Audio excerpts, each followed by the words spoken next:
how to fix the internal exception error in Minecraft. So I'm going to show you two fixes. For the first one, open up your computer search and search for add or remove programs.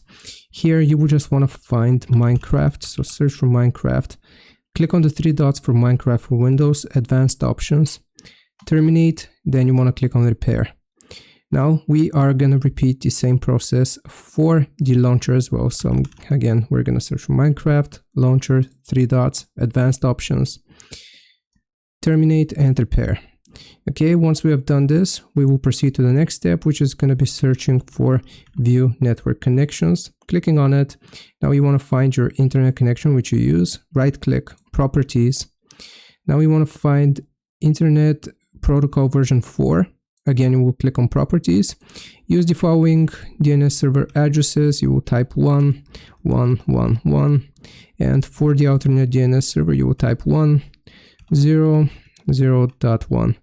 Validate settings upon exit. Click on OK, and now you should no longer get this error in Minecraft. Hope this helps. Leave a like and sub. I'll see you next time.